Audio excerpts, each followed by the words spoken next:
პირველი ადგილი. RS-28, SS რუსულია, ზედმეტსახელით სატანა 2. სიგრძეში არის 35 მეტრი, 208 ტონას იწონის. დიამეტრი აქვს 3 მეტრი, გაფრენიდან შეუძლია იფრინოს 18000 კილომეტრი. პალმასე რუკაზე რომ დააწვევი, სადაც კიდე იქ მოხდება. მისი ძალა უტოლდება 50 მეგატონას, რაც არის 50000 კილოტონა და ჰიროსიმაში ჩამოგდებული ბომბი იყო 15. ცეცხლის ტალღის რადიუსი აქვს 5.8 კილომეტრი, რაც არის 81.1 კილომეტრი კვადრატი. ანუ 91 კვადრატულ კილომეტრზე ელემენტარული ცოცხალი ნაწილაკიც კი ვერ გადარჩება, ყველაფერი გაქრება. რაც არ უნდა შენობები და რაც არ უნდა ინფრასტრუქტურა იყოს, იქნება რაღაცა უზარმაზარი კრატერი.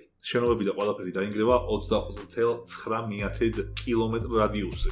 ანუ 2110 კვადრატულ კილომეტრზე დაინგრევა ყველაფერი. რადიაციის გავრცელების დიამეტრი იქნება 49 კილომეტრი. თითქმის 11000 კვადრატული კილომეტრი. ამ ბომბის ზიანის დათვლა ფაქტობრივად შეუძლებელია. თუმცა დიდ ქალაქს რომ ესროლო, იმ წამსვე მოკვდება 7 მილიონი ადამიანზე მეტი. 6 მილიონი დასახი ჩრდება და შემდეგ რადიაცია კიდე რას იზამს მცენარეებზე, ეკოსისტემაზე და მომავალ თაობებში კიდე ცალკე ამბავია. ორი ქვეყანაა სულ, რომელსაც ატომური ბომბი აქვს სამ დონეზე, ამერიკა და რუსეთი. სამ დონეზე ნიშნავს, რომ წყალქვეშა ნავზე არის აუცილებლად, არის ხმელეთზე და არის ცაში. სულ არის ცაში ატომური ბომბი, ძირს არ ჩამოდის, იქ ამარაგებენ საწვავით და რაღაცეებით, სულ არის წყალქვეშა ნავებში და სულ არის ხმელეთიდან გამოფრინდება კიდე ეგეთი.